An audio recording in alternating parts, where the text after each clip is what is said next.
Welcome to the Control the Room podcast, a series devoted to the exploration of meeting culture and uncovering cures for the common meeting. Some meetings have tight control, and others are loose.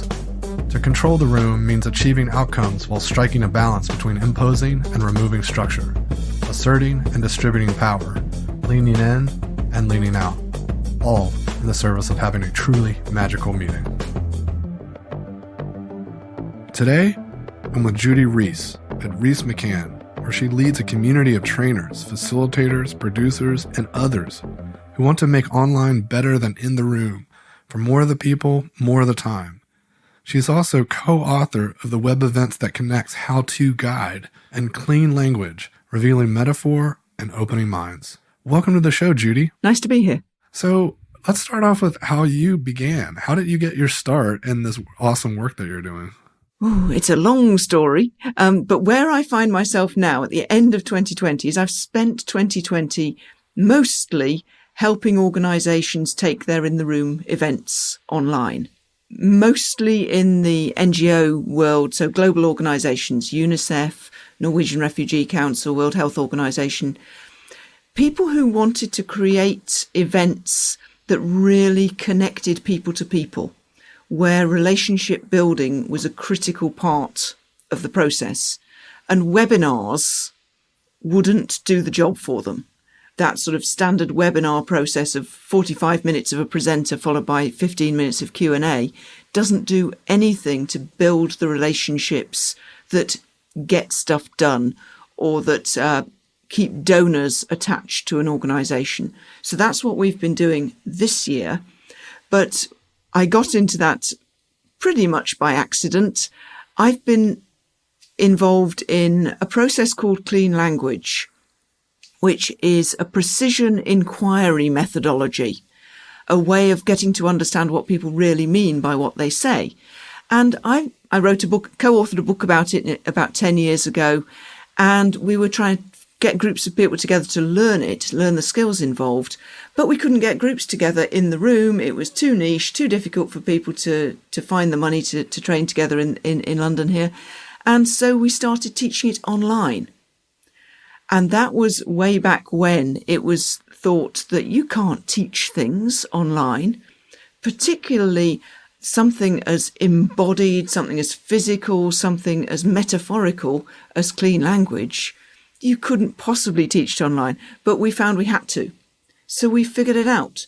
And first we were doing that training over, I think it was Google Hangouts or Skype. And then gradually over the years the tools got more sophisticated. And then about 4 years ago, 2016, I started creating an online unconference, an open space-like thing for the clean language community. And we'd get 100 and something people together for a whole day online over Zoom and improvise an unconference. And, well, I've been doing that for a few years now, once or twice a year. And so when, towards the tail end of 2019, the Greta Thunberg thing started happening and people started saying, actually, we can no longer justify flying people all over the world. Rees McCann was formed and we started selling this ability to create online events that really connect people as a service. And we were teaching some fairly large global organisations just before the lockdown. And as the lockdown hit, they were immediately recommending us to people like UNICEF, or one of our early post-lockdown clients. We were teaching the people in Italy who were in some of the early lockdown stages. So that's the kind of the story, if that makes sense. Yeah, absolutely. It's like really, really interesting that you were making the shift right as this wave came. You know, we had a similar experience, and I can tell you, I'm somewhat grateful for it, but it certainly still didn't make it easy. It was like, I felt like I maybe had a posture of somewhat being ready, but man, it was difficult. And it makes me feel very privileged because I think about all of my peers who weren't quite so ready or anticipatory. So wanted to hear a little bit about your perspectives on that, and what are the kinds of things you've had to do to help kind of bring others along? Yeah, so I agree with you. I mean, I'd far rather be busy than the alternative. so many colleagues were just knocked flat.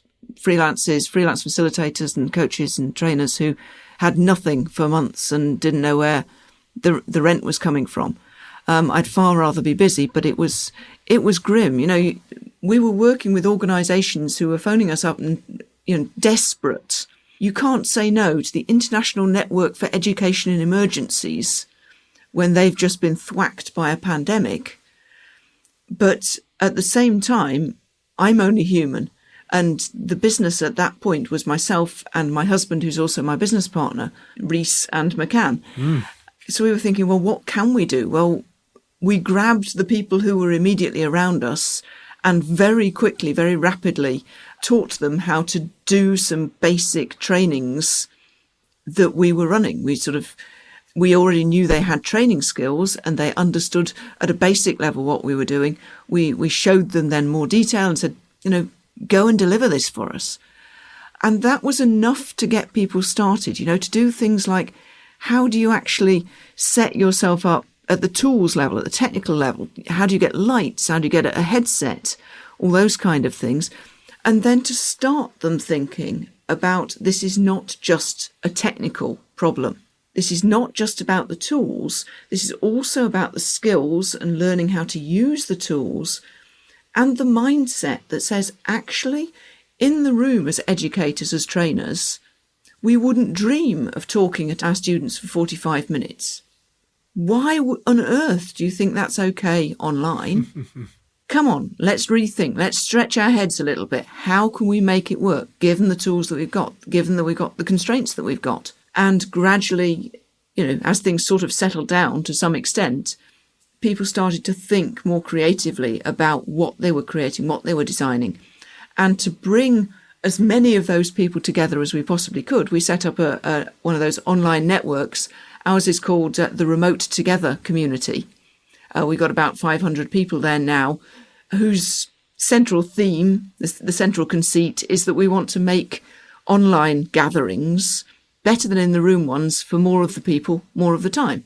We don't think that online gatherings can be better for everybody all the time, but we do think they have really significant advantages in terms of accessibility, in terms of obviously global warming and the travelling stuff.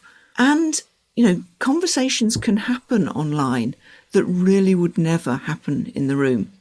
And some of the tools that are coming along for next year, things like the ability to do live captioning that's already available in English, when that's able to be translated cheaply and quickly, that's going to make some conversations happen that we couldn't dream of doing in the room without the cost being completely prohibitive. And live translation of an in-the-room event is ferociously expensive, very labour intensive. But look at what we might be able to do online. I'm really quite excited about that. Yeah, there's tons of potential as we think about, AI and hardware advances. I just personally picked up an Oculus, didn't realize that the price had dropped so much and that they were self-contained, and it really blew my mind because I've been waiting for the moment where the hardware got ubiquitous, and I think we're heading to that turning point pretty soon. In some parts of the world, a lot of the work that we've been doing is either focused on or includes some of the places where even a decent internet connection is beyond reach. That's right. Yeah, you mentioned accessibility as a benefit for online, and it poses new problems too, because now we've got accessibility constraints with the software, and we've got accessibility constraints with even internet. It's kind of the have and have nots, right? Yeah. But for me, the potential is so big. We can't let the current challenges stop us from moving forward. However, we do need to pay attention to what's going on for people, and as far as we possibly can, not leave people feeling that they are being excluded or they're excluded forever, and instead bring people along as much as we possibly can. And you get some quite remarkable people at being willing to put some remarkable effort in once they realise that it's worth it. In the event we did a couple of weeks ago, there's an 87-year-old lady who was very reluctant to come the first time I ran this event, This time she knew why it was happening. She knew she wanted to be there, and she'd spent enough time ahead of time to set herself up so it was going to work. And it did work, and she had a fantastic day. Similarly, we've had people in various interesting parts of Africa who've, I couldn't possibly turn on my video camera. It just won't work. I said, just try. If it doesn't work, that's okay. We can do the other thing. But just try it and see what difference it makes. And you'd be amazed how many people haven't tried since it used to be Skype, and it never worked with Skype, so why would it ever work with Zoom? But Zoom does it differently, and it works. Yeah, it's amazing too, how easy it is to get in those fixed mindsets. When I see those behaviors, I often ask myself, in what ways am I thinking that way? And what are the things in my life am I saying, oh, the video won't work?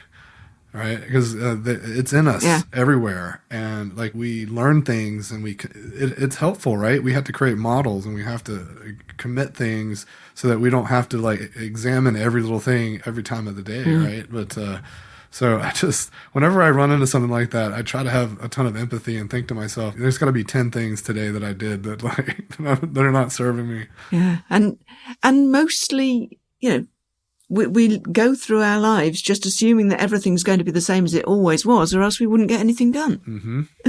And, the more we're finding ourselves in complex environments, the less and less that serves us. And I think that's why this year has been so exhausting for so many people, because so many things have changed that we've had so little control over that our heuristics broke at various stages. So I want to come back to clean language. And for listeners who have never heard of clean language, what's the most important thing to know? Or like, what are the basics? How would someone get started? Well, the most important thing for facilitators to know is that the underpinning principles of clean language are very similar to the underpinning principles of most effective facilitation. It's not about you as the facilitator. It's about them. It's about creating a space for the other to express themselves clearly. So when groups and teams learn to use clean language principles in their interactions, they develop much richer curiosity about each other. Oh, I wonder why that person won't turn on their camera, rather than, they won't turn on their camera, they're wrong. It becomes a curiosity. And we can use our precision inquiry technique, clean language, these questions, to find out more about what the person is thinking that makes it make sense for them to not turn on their camera. And it's particularly useful where people have a word or an idea or a thought which superficially appears to be the same. But we can actually use clean language questions to tease out difference. So the example I tend to use in training is I get the whole group to think of a flower. Everybody think of a flower, and I'll go around, what kind of flower is your flower? Oh, a lily. What kind of your flower is your flower? A sunflower. And eventually we'll get to the same. There'll be 2 roses. And you ask a clean language question like, what kind of rose is that rose? To one person, and they'll say it's red. What kind of rose is that rose? To the other person, they'll say it's pink, and so on. You gradually tease out the distinctions between a similar word. So these questions are designed to elegantly tease out difference and diversity. And that can help a team or a group to become curious about each other, to become curious about what must be true for the other, for them to think like that. Clean language has been quite extensively used in some mediation contexts. One colleague, for example, has used them in peace building in Northern Ireland, in South Africa, and in the Middle East, where he's getting groups to effectively find ways to collaborate. Another mediator friend has used them with parties that are trying to negotiate in really difficult negotiations in business and in legal situations. So where you get a curiosity about the other, then you start to create a space where collaboration can happen. And clean language gets right in there. Clean language, which was created by this guy, David Grove, who died about 10 years ago, he designed it specifically to ask about people's metaphors, because he recognized that metaphor is the atom of thought, the native language of the unconscious mind.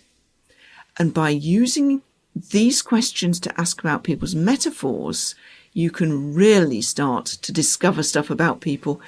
And in a context where you want people, or where people want to change or get something different happening, the metaphors can be a very profound way of helping that to happen. But to go back to what I said at the beginning, the point is not that the facilitator is trying to change the person with the metaphor or trying to deliberately shift the metaphors. The point is that the facilitator is there to facilitate, to enable something different to happen. And so, can you give us some examples of types of metaphors, or maybe something you've seen in the past to help, make that a little more clear to folks that maybe aren't quite understanding how he's working with these metaphors?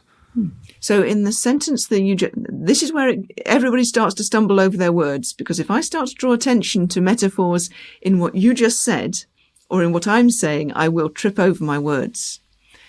So trip over in that sentence is a metaphor. Mm-hmm. I'm not literally tripping over my words, not literally catching my foot in my words and falling over.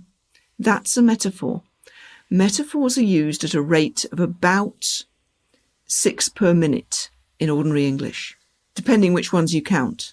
So when you ask me, I'm not going to do this because it would end up being very silly, but when you ask me, how could you make that clear?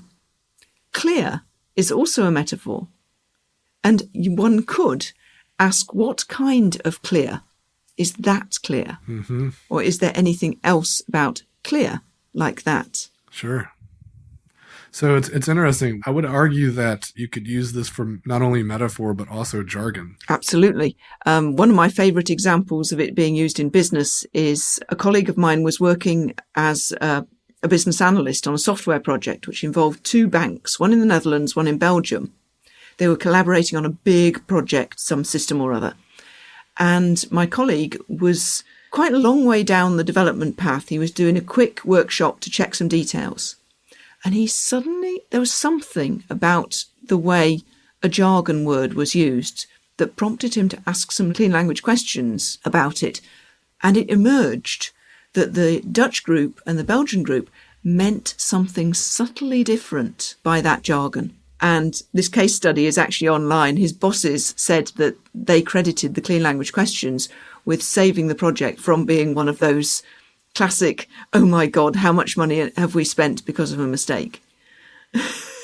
It was a multi-million euro project, and a few clean language questions to pick up the distinctions between jargon made a huge difference. That's amazing. I ran into that once at a client. I mean, I see it all the time, but this one time it was massive. And the word they were using was a word that's very highly associated with their brand. And so there was an emotional connection, right? And they were using this word for a new project, but they were using it in a different domain. So like instead of applying it to, I'm making this up, but instead of applying it to cars, they're going to apply it to tractors or something, right? And so it's like a bit of a shift to where now people had to imagine what it means for this word to live in that different context. And so they all translated it differently. I was starting to pick up on some discrepancies on how they were talking about it. So I kind of steered the whole workshop to talking about that, even though that's not what they brought us in to do. But that created way more value than, I mean, we still got to the other outcome as well, but they were kind of scratching their heads like, why are we spending so much time talking about this? And I was just kept pushing and pushing. And then it all just like came unraveled. And they were just blown away. They thought, wow, we thought we were so aligned because we were like restating the mission statement, but they were all completely disconnected. Yeah.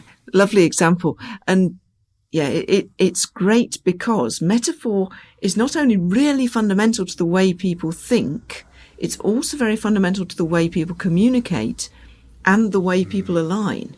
So by taking the workshop down that route to establish, I mean, one of my friends does a really interesting thing about agile because he's in that software development space, and he's done a whole thing on what kind of agile is your agile. Yes, I love it. As a reformed CTO, I can tell you that that's an issue. You've even got people that are like, we're big agile, we're little agile, it's like, and it's a flavor of the month kind of thing. But yes, so that metaphor piece can be really, really rich. That's great. So I wanted to also see if you could provide any examples of the types of questions you would use in clear language. So clean language has got a very limited question set.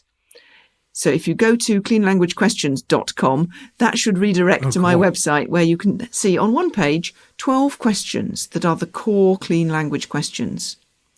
And of those questions, 2 are used 80% of the time. We nicknamed those the lazy Jedi questions, because you can do all the Jedi stuff, but with just 2 questions. I love it. We have a book called Magical Meetings, and we talked about being the facilitator Jedi. And we also love the phenomenon of, we call it being the lazy facilitator, which means when you don't have to lean in all the time. And that, there's an irony in our title of Control the Room, because we don't feel that you should be controlling, but we have to bring some intention. We got some tools we can use to control the outcomes, but we don't want to stifle people. And so I love that you combine those 2 things that we love, which is the lazy facilitator and the facilitator Jedi, into the lazy Jedi. That's so. Can I share with you that I very nearly said no to doing this podcast on the basis of Control the Room? I get it. And, I hear that a lot, and it was intentionally controversial. I wanted to make people think, because I think a lot of folks come to facilitation with that mindset, and everything we're talking about at all times is how we create space, how we lean back, and how the tools can help us be intentional. We certainly want to make sure that there's some intention and we're driving to some outcome, but we certainly don't want to stifle people. Yeah. So a way one might use clean language in this situation would be for me to ask you a few questions about what kind of control is that control when control the room. Yes. Because clearly it's not the kind of control that I was thinking it was when I got an out of the blue email saying, would you like to come on the Control the Room podcast? I'm going, what? Yes. Why would I want to do that? But, of course, once you make a few inquiries, you think, actually, that can't possibly be what he meant. That's right. And I love that it gets people thinking, and it gets some people really upset, which is like, I don't know, it points at the work that you're doing, right? We got to just drill a little layers deeper than just what we see at the surface. And control, for me, that the kind of control that I think you're getting at is about placing some constraints on what happens in order to make it safe for people to have the conversations that need to be had. For example, the event I was doing the other week, which is called Metaforum, we had a big discussion in the middle of it about the constraints that I, as the benevolent dictator, had put on the event and whether they were the right or the wrong constraints. And I love that kind of discussion, because without the constraints, nobody shows up and nobody has the conversations they need to have. That's right. And, it can't be a free-for-all. And I like the garden metaphor. If we don't tend the soil, if we don't remove the weeds, if we don't create the initial conditions, then the plants will never grow. But we can't make them grow. Right? But we are exhibiting some control over this environment. Right? We're creating those conditions and we're setting things up. So very much like, if we don't go hire a space, if we don't go research the software and decide we're going to use Zoom or Kiko Chat or TO or Spaces or whatever it is, then it's out of control and we won't get anything done. So, and when control and a garden like that, is there anything else about that garden for you? Yeah, gosh, I don't know how far I've taken the metaphor per se, so this might be an interesting discussion just to see what evolves. But, I think there's, often too, when I think about gardening, I work with my wife on the garden, so it's like, sometimes there's different roles and we participate and show up in different ways. So that's like, I think that, we're both tending these plants, but we're looking at it and we approach it from different perspectives.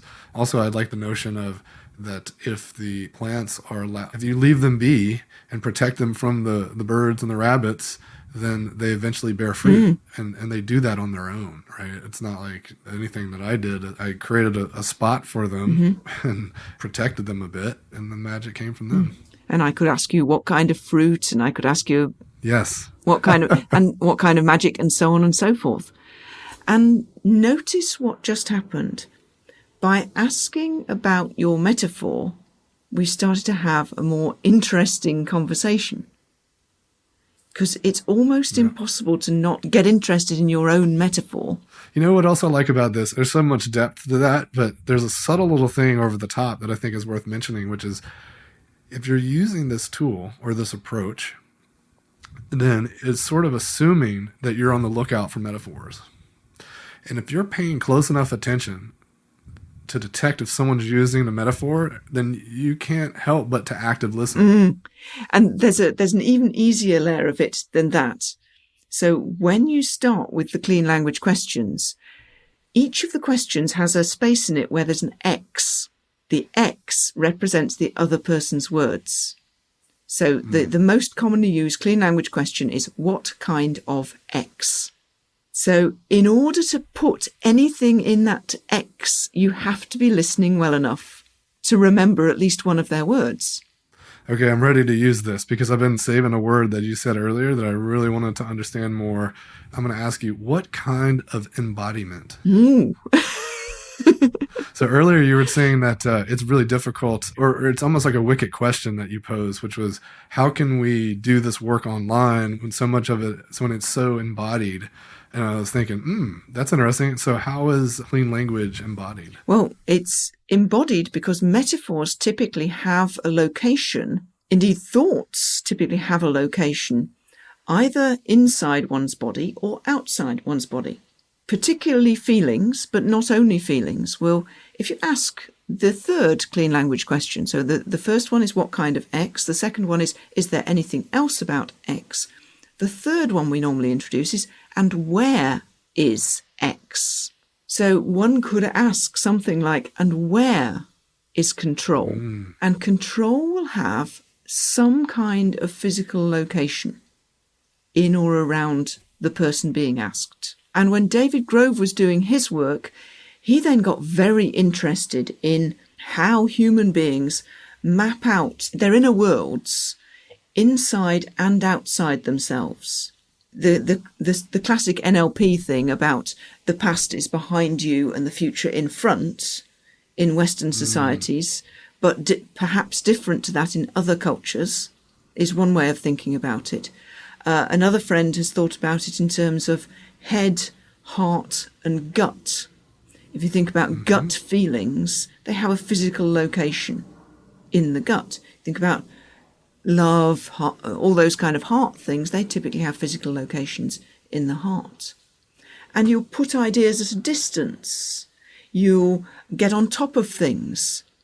You'll get under the weather. The spatial metaphors in our language are so fundamental, so embedded, that it's almost as if, well, it is as if, while all these other kinds of metaphors, agile and garden and so are all very well, but space is at a very profound level in our thinking. And as facilitators, we've traditionally used spatial metaphors in terms of moving people around rooms, sitting in a circle. If you feel this, go to that side. If you feel the other, go to the other side, and so on and so forth. Well, those work because human beings think in metaphor, spatially.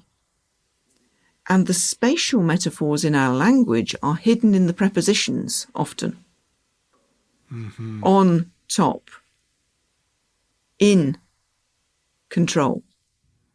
Yeah, it's fascinating. It makes me think of the mind palaces and how that can be such a powerful way to remember things.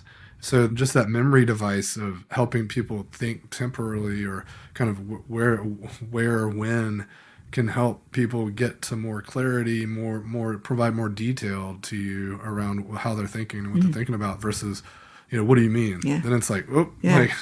Plus I love that these questions are softer, right? They're exploratory in a way that maybe would prevent someone from being defensive because they don't feel under attack, or they don't feel at a loss, because if they're at a loss and they don't know what to say, then they could, that could be frightening. So we definitely don't want people to be in. So I think that's really fascinating. I'm liking what I'm hearing. There's something very, very interesting about using the other person's words.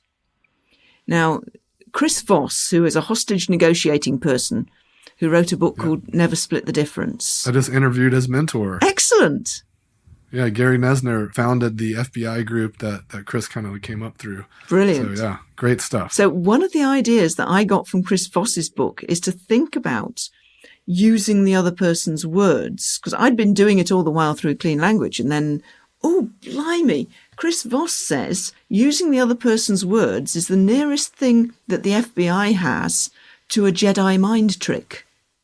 Because when the other person hears their words coming back, what they think is that person is using words like mine, therefore they must be like me, therefore I should like them. Right.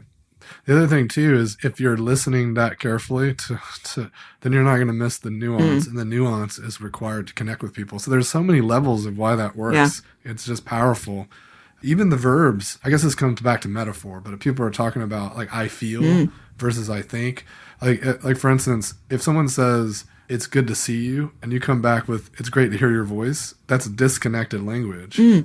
Versus it's great to see you too, or that's a lovely sweater. Something, what follows that same thread versus disconnecting it. Because if they said see, then they're talking about a sense of seeing versus a sense of hearing. And if we shift those, then we're kind of disconnecting from them. But it's really hard work to track the sensory structure of what somebody's saying, particularly if it's different from yours. It's really easy to track metaphor because metaphor is multisensory. Yeah. So if you think about space, so let's say thinking about being in control, that's a spatial metaphor. How do you know you're in from a sensory point of view? Well, you can see some kind of container. You can possibly hear an echo or sound differences that make it clear that you're in a container. You can almost certainly touch the edges, so you can feel it. So the three most common sensory structures are all available at the same time. And that's actually much closer to how human beings represent their thoughts internally, is they actually use multiple senses at once. And as was observed by Bandler and Grinder all those years ago, yes, people do often have a dominant sense that they use in their language, but it's not consistent. You're not a visual person in that sense, because you'll get someone who will talk all about their business in I see, and then suddenly when they're talking about their family, they transfer to feeling words. Yeah. So that's hard work to keep track of that. Whereas stay with the metaphor and appreciate that the metaphor is what they mean. It really is what they mean. It's not so much the words, it's the metaphor. The words are describing the metaphor, not the metaphor describing the words. Well, the other thing is jargon, metaphor, we use it as a tool to encode a vast corpus of knowledge or thinking, right? We use it to be efficient, right? Yeah. So that we can just say something but mean a lot. But the issue is that meaning gets lost. And so if we don't slow down and unpack it, then we can't get to what that meaning really is and really connect with one another. And then there's also the risk of how I decode it. If I instantly decode it to mean something else, and now we're like totally thinking different things, and then now you're saying something else, and then I'm layering that on top of another, on top of assumption on assumption, then we're in bad territory. So that these tools, they're almost crutches, right? To help us have more efficient language or like to have a faster conversation. But I love that your tools slow it down, because often we probably do need to slow it down and really get to the reality. Well, it slows it down to get to the reality, but it speeds it up in terms of not having to deal with all the consequences of the misunderstandings. Most of my career, no matter what I've been doing, whether it's like agile and software development or helping running design sprints with people or any kind of workshops, I often come back to, we need to slow down to speed up. Because if we don't take that moment, then these mistakes are going to compile on top of each other. It's like compounding interest. And it produces all sorts of weird effects. So just by, and I'm not saying everybody needs to be absolutely crystal clear about everything about everybody all the time. That would be ridiculous. We'd never get anything done. Nothing would be fun. It would be boring too. Sometimes those mistakes are fun, But particularly when we're doing things that are important and where we're about to take a step that, matters, spending a little bit of time to understand what's going on for each individual and also for the group as a whole is going to make a big difference. So I want to hear a little bit about, I know that you've been running an unconference for many years. In fact, I think this maybe was the 4th one recently that just happened. It's the 5th one, but we've been running it for 4 years. Wow. So there was 1 year we had two events. So it's called Metaforum. And it started because I wanted to get the clean language enthusiasts together to inspire each other, gather information and so on. But I was also really, really curious about whether we could do any kind of open spacey unconference thing online. I knew people had done it with text and get people online to send messages to each other in text, but I didn't know if anyone had done it using video conferencing.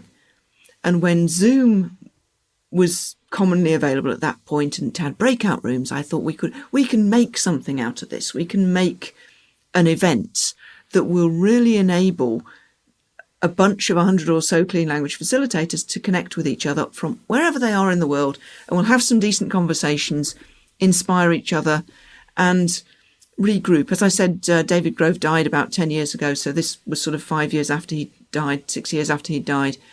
And the community was probably either going to sort of all go its separate ways, and we'd probably never hear anything from it again, and so on. So I thought, let's give it a go. And I was also very curious to know if it could be done. And when it could be done, I assumed that people would then beat a path to my door to hire me to do other ones. Didn't happen until the pandemic. So what have you discovered through all this work of, running these multiple events? I'm sure each one looks a little different than the one before it. What sorts of discoveries have you been learning, and what are you seeing as far as possibilities for what's next? Well, I think that the big thing is this thing about how do you put enough constraints in place so that people feel psychological safety to sign up to engage and to actually engage in reality on the day. When it comes to running an open space event in a room, everybody knows how rooms work. They know how sticky notes work. They know how chairs work. As soon as you put the same thing online, there's a whole lot of confusion from a whole lot of people. There is a small group of people, of course, who go, oh, great, it's online. Let's just bash straight in. But that's not inclusive. That's not accessible to a whole bunch of the people that you want to include. And we're thinking about pre-pandemic 2016, most of the people who were comfortable with video conferencing with things like Zoom were youngish white men with a techie background. Mm-hmm. The clean language community, though it includes some of those people, tends to be older and more female than the pure tech group, and even older and more female than the agile coach group, who have been some significant adopters of clean language in the last 5 years or so. But we want to include more. So I was thinking, how can we do this? So the first time I actually said we're going to run a hybrid event. We're going to have one track where all through the day, all 12 hours or 13 hours of it, we're going to have a really good speaker speaking in the main room. But we still want people to run sessions in parallel. But of course, that meant that the parallel sessions didn't get many people. Didn't really work. So we adjusted it. We tried things out. And this time we kept the whole wall of sessions open. But we did beforehand, we put a set of Google Slides up beforehand and said, look, if you're thinking of running a session and you want to talk to people about it, want to get some feedback, want to just let people know that you're thinking of doing it at such a time, pop a slide in this Google Slide deck. And that turned out to be really, really worthwhile. People were using the comments to just +1 that they wanted to be there. People were using those slides to say, I really would like to attend a session like this, but I'm not qualified to run it. Could somebody do a basic introduction to clean language? Could somebody do a basic introduction to metaphor? And quite quickly we could use comments to attract attention from the people we thought could help. And of course, behind the scenes with those particular two, I could approach some people directly and say, I know you can do it, or I know you'll have a student who can do that. Could you just give them a nudge? Because of course, people who are students of a subject, there's always, if you get everybody together, there's always a hierarchy, and the people who are newer in the field will be a little bit reluctant to step up and say, well, I can teach basic facilitation skills, but what if the boss shows up? So there's always a bit of nudging, and some of that nudging is different in the online environment. In the room, we could just sidle up to people in the coffee lounge. Online, we have to find other routes, but we have to find those routes without it feeling like we're being deliberately manipulative. So there are some fine balances to be found. One of the big controversies was around, at the beginning of the most recent one, which was 2 weeks ago, we thought it was too difficult for participants to manage putting sticky notes on the wall of sessions. Again, we were using Google Slides, and it was a bit clunky. We chose not to use a different tool, which would have been simpler for a number of reasons. So we chose to use Google Slides, and it was clunky and it's horrible. So early in the day, we made a decision at our first opening of the space. We ran 3 opening and 3 closings. So each 4-hour chunk was a separate open space at one level. First time we ran it, we got technical people to put the stickies on the board, but that felt really like we were controlling the board. Then next time round, we tried to reduce that. And then the third time round, people were in fact putting their own stickies on the board. But they'd learned the skill. They weren't trying to master everything all at once. This year, of course, Metaforum is not the only online unconference that I've run.